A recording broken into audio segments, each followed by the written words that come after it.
Fair enough. So she's 21. So what is she doing with an overweight guy that doesn't have a lot going for him? Got a crazy video for you today. She's not yours, it's just your turn. A woman should be a complement to your life, not the focus. Do the work. Women do not care about your struggles. They hang out at the finish line and they pick the winners. All right, what's up, brothers? We got a video request here from a guy that's asking about a younger couple that he knows where he's completely baffled by hypergamy because it defies all laws. This is for all intents and purposes, a 10 dating basically what looks like a 5. So let me read this to you first and then we'll hop on the road. I watched your videos, read and loved your book. Thanks, appreciate that. Your work has truly changed me and I appreciate that I know all these things now. I know a couple from high school that has always puzzled me because the man could not possibly satisfy her hypergamy. She's attractive and intelligent. She was in the top 20 of her year level and is currently studying at a highly renowned university. Her partner is overweight, does not have a high-paying job, and is very greasy looking. I think he works as a mechanic or something small to do with cars out of his garage. They've been dating since I was in high school, so it's probably been 5 or 6 years now. How does this work? Does she choose him because she wants to be the dominant one in the relationship? The answer is no to that, I can tell you right away. Do you think that he is satisfying her hypergamy? I'll deal with that in a moment. Is there something I'm not looking at? And here's a link to her Instagram. It should be public. Right. So I got all that. Let's hop on the road. I have a meeting to get to and I'm already running late. All right, so let's deal with what hypergamy is first, because there's always some newer guys to the channel and it always requires a little bit of clarification. I first came across the concept, I think it was about 2011 or 12. I was getting divorced and I was having a conversation with my lawyer and he said something to me along the lines of guys always fare very, very poorly in divorce because women don't marry down. I wasn't totally sure what he meant, so he explained basically women only marry across and up on the socioeconomic scale, meaning your Steve from accounting, the VP of the accounting department, is highly likely to wife up the $40,000 a year hairdresser. Happens fairly often. If it's not the hairdresser, it's the girl that works at the front desk at the insurance agency. Fill in the blank, but women typically don't marry down, which is why they tend to do quite well in divorce. Mackenzie Bezos was a great example of that in the last couple of years. She got half of Jeff Bezos' money, making her the richest woman in the world via divorce. So you understand what hypergamy is. That's basically going to clarify that. Now, let me add this to it as well, because a lot of guys get super confused with hypergamy and the meaning of it and what it all does. And at the end of the day, I think Rollo explains it best when he calls hypergamy something that's not a straitjacket. So you need to understand some of the dynamics therein. First of all, I would look at it more like sands in an hourglass ticking down, right? Meaning there's an infinite amount of time where that relationship is likely going to run out. Whether that's 6 months, 6 years, or 16 years, I don't know. But in most cases, there's a time limit on the amount of patience that women have for guys that do not chase excellence in their life. And of course get lazy and fat and out of shape. So let me just give you a little bit of a visual, like as a illustration as far as what this couple looks like. So from what I could gather from the Instagram link, it looks like they met in 2016. For the most part, for every, I'm going to say 4 or 5 pictures she's got posted running solo, there's one picture of her and her boyfriend. She's a total dime piece. She's got curves in all the right places. Very pretty face. Looks like mixed Asian sort of culture. So, by all yardsticks, most of you guys out there, if you saw a picture, you just look at it and be like drooling, thinking this chick's a 10. Fair enough. So she's 21. So what is she doing with an overweight guy that doesn't have a lot going for him, that she's been with since she was about 4 years ago? So that would have put him around 15, 16, I would imagine, because I think she's 21 as it indicated in the profile. Well, a lot can happen during that time. First of all, dude was not fat to begin with, and they were both high school students at the time, so they both didn't have a lot going on. I mean, it's quite common for high school sweethearts to get together, they hook up, they date for a while, and then eventually at some point, one or both of them, usually the chick, realizes what her sexual marketplace value is, and then she ends up bouncing on the guy.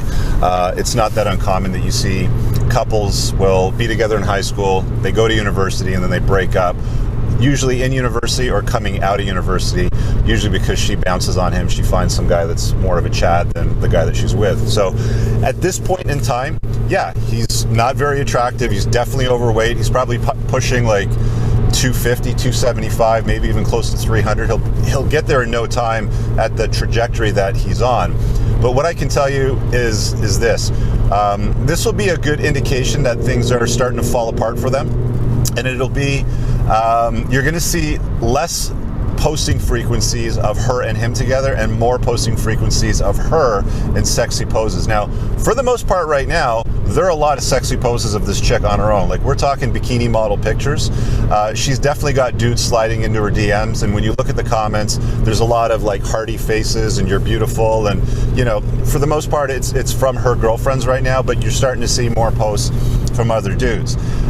When you start to see all posts of just her and none of this dude anymore, that's when you know she's monkey branching away from him. That's when you know that she's ready to make a move, or she's making a move, or might even have already made a move. That's just the reality of it. Like I said, there's no, you know, line in the sand that's like, oh, you know, this dude is definitely done and gone for.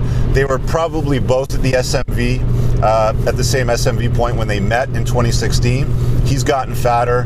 As school has ended, she's going through university, she's getting the degree. I don't know what she's doing, but it sounds like she's chasing excellence and this guy isn't. But at some point she's going to come to the realization, and for women it's usually by 22, 23. She's 21 right now. So if I were, you know, if I could bet on this relationship falling apart, knowing what I know based on the experiences that I have talking to all the guys, this is something that I would bet heavily on. Like, I'd put $100 grand down on this, that this is going to fall apart, and you know, like, I'd either take double or nothing on it, honestly.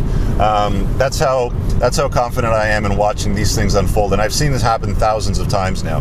So long story short, hypergamy is not a straitjacket. There are instances where they get together at the same SMV, but he declines and she gets better, which is a bad scene. Like, if she's gone from a 7 to a 10 and he's gone from a 7 to a 5, there's a big spread there. And I've always said this, is that women need to get up in the morning and look in the mirror, or think to themselves at least, this guy's the best that I can do. If she's getting up every day thinking you're the best that she can do, no issues whatsoever. She's probably not going to go anywhere. It's very unlikely. But on a balance of probabilities, because his SMV has declined and hers has increased, the sands in the hourglass of time are ticking down, and there is a expiration date on this particular relationship as I see it. So I hope that answers the question on this particular dynamic, because I've seen it come up a lot. There are exceptions. You know, I've seen comments in some of my videos where guys, or women, you know, more specifically will be, but Rich, you know, this isn't true. I married a guy that, you know, became a stay-at-home dad, and I go to work and blah, blah, blah, you know, insert narrative. I can't tell a lot because I don't have any pictures of, aside from an avatar, which is usually a big chunky round face of a chick. So, you know, women will have patience for the stay-at-home dad if she's out chasing excellence, making $160,000 a year, paying all the bills, and not looking so hot, and he's taking care of the household. There might be some preservation in that relationship there, but for the most part, like my lawyer explained from day one to me like 8-9 years ago, women marry across and up on the socioeconomic scale, and that's all that he's seen for the most part with divorces. He did say there was the odd case where a guy was poorer than the woman during the course of the divorce, but he also did mention that it's because essentially he stopped chasing excellence, meaning he lost his job, he took a lower paying job, there was a change in the economic conditions of the household. So just heads up on that. Pinned in the top comment, do me a huge solid, take a look at those links. There's links for my book.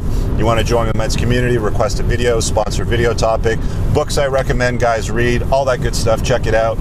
Leave a comment below, smash the like button, and let this guy know what you think. I mean, do you have any experience with this? Is this a story that you've got that you can tell on it? But yeah, drop a quick comment, and we'll see you guys in the next video. Peace.